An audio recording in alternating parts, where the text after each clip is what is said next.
Hello and welcome everybody to 1971. We have the Wilson X31. It sounds like a fighter jet, the X31. This was forged from the fires of the Crucible here in the United States, which were the 60s and 70s. The civil rights movement going on.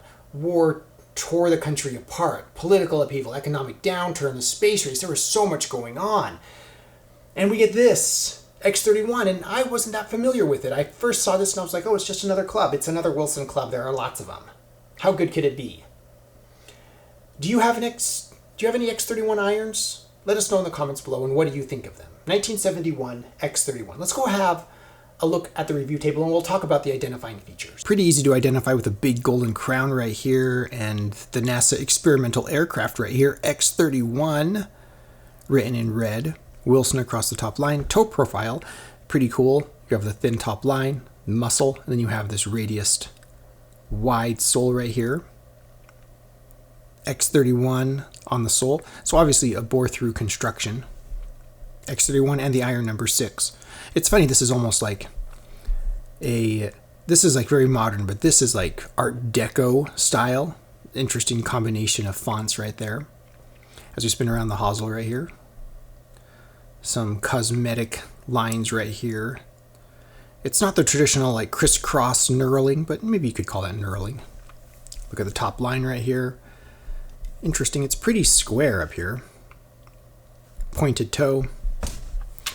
And then we have some really no nonsense, down to business grooves right here. It looks like a Wilson iron. It looks pretty good. Not the most beautiful thing on the planet, but very solid. We have the black, gold, red, gold, black ferrule. And you can see the fading serial number right here, if that's in focus. The shafts on Wilson of this era are always interesting. They have this fluting right here. Why do they do that? They probably have a good reason, probably to make this portion of the club less flexible. But look at this interesting step pattern right here. You have a high frequency of steps, and then they move to this gap with no steps, and then lots of steps. This is just my label reminding me what year it was. And we have the Wilson grip. You can see the row of diamonds right here. It's diamond grip. And if you look on the butt right here, you can see the residual of what looks like a Wilson flag logo on the butt right here. The only thing left to do is take this blade out, take this experimental jet out onto the range, and see how it feels.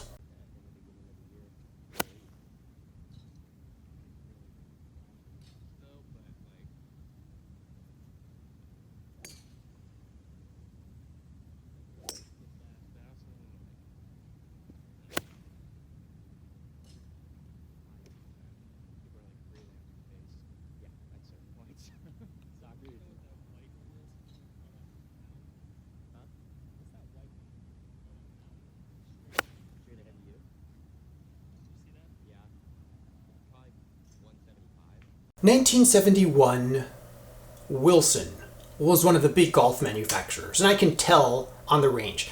This club feels amazing. It feels great. It feels exactly how I want a blade to feel. The way it communicates, the way it sounds, the way it looks, everything about this. I really can't think of any way I would improve this. The grip is a little old. It still has some nice texture and traction to it, even though it's old.